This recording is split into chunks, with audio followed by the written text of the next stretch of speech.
Mukhtar Ansari mafia से संबंध रखने वाले विक्रम का सहयोग कर रही है वाराणसी पुलिस।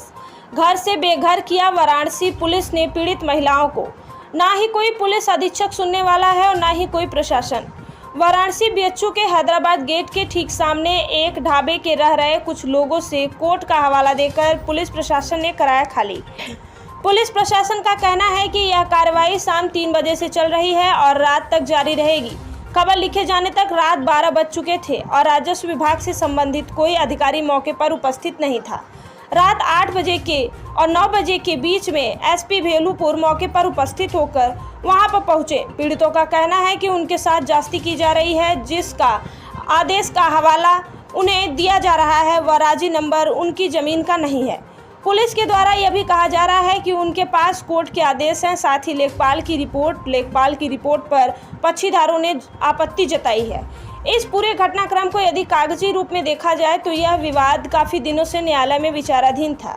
2016 में लेखपाल रिपोर्ट है जिसमें साफ तौर पर उस अराजी नंबर को विलुप्त घोषित किया गया था।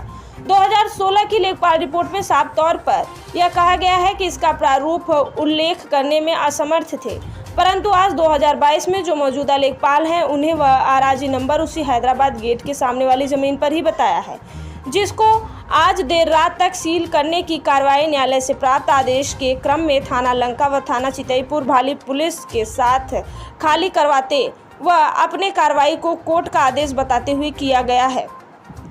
पीड़ित 2 तस्वीरों भी दी जिसमें यह साबित होता है कि विक्रम का संबंध माफिया मुख्तार अंसारी से है और वाराणसी पुलिस माफियाओं से संबंध रखने के साथ है।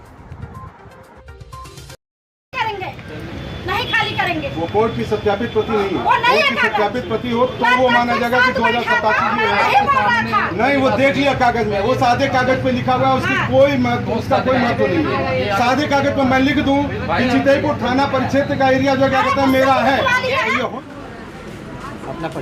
मेरा नाम है प्रिया पटेल।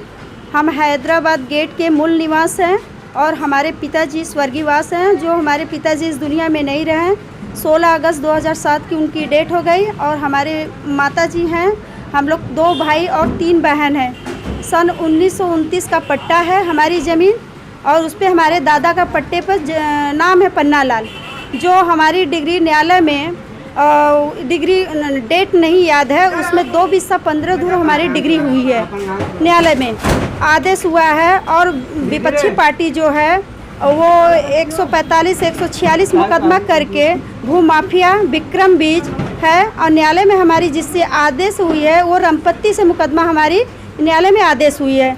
रमपत्ती ने मुकदमा हारा हुआ मुकदमा बेच दिया है सुमित सिंह को। सुमित सिंह को बेचने के बाद उन्होंने हारा मुकदमा बेच दिया है विक्रम बीज को, जो कि अराजी नंबर उनकी 925 है, हमारी अराजी नंबर 933 है, जिसका नया नंबर 2093 नंबर 933 का नया नंबर 2093 है और उस पार्टी का नंबर है 2087।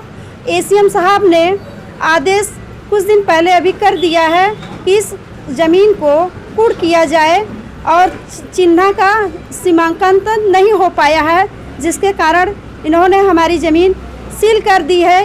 रात को 11 बज रहा है, फोर्स आई है, पुलिस आई है, हमारे घर में लेडीज़ फोर्स आई है और जो हमारे घर में घुस के हमारी जो ताला को सील कर रहे हैं। सारा सामान हम लोग कहाँ जाएं? हम लोग को न्याय चाहिए, इंसाफ चाहिए। घर से हम लोग निकाला जा रहा है घर से। और लेखपाल यहाँ पे आके चिन्हित किए थे? लेखपाल ने चिन्हित नहीं किए हैं। तो किस बेस पे आपने प्रशासन से पूछा? वो एसीएम के आदेश पे एसीएम ने आदेश किया है कि 287 को कुड़ किया जाए। ये तो नकपाल राजस्वरी विभाग ही तय कर सकता है कि ये कौन सी है, जिसमें कि हमारी नकपाल की रिपोर्ट पहले से 2/15 में नकपाल की रिपोर्ट हमारे में लगा हुआ है कि 2/15 इनकी ज़मीन है और चिन्ह अगल बगल मकाने बन गई है, चिन्ह की पता नहीं चल पा रही है, जिसमें पैमाइश संभव नहीं है। इसकी हमारे पास रिपोर्ट है। तो फिर ये कैसे आज सील करने का आदेश? आज अचानक आ गए। एसीएम साहब ने उन्होंने कुड़ करने की 287 को किया है, इन्होंने 293 को कर लिया। मेरी ज़मीन को हमारे साथ अन्याय हो रहा है। तो क्या इसके बाद आपके उनके पास कोई सबूत या कोई कागज ऐसा है जो आपको प्रमाणित तौर पर उन्होंने दिखाया?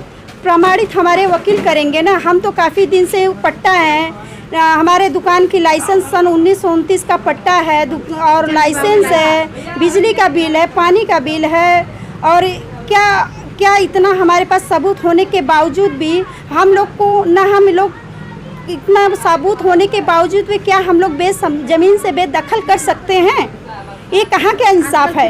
10 साल कहाँ का इंसाफ है? योगी जी ने, मोदी जी ने, 100 साल हो योगी जी ने, मोदी जी ने ये बात बोला कि जो 10 साल इस ज़मीन पे रह गया उसका हो गया। तो हमने तो 10 साल किसी का कब्जा ही नहीं किया है, हम तो अपने ही मूलधन पे हैं और हमारी डिग्री हुई भी है। तो इन्होंने बेदखली का कैसे कोर्ट से क्या आदेश लेकर आए हैं?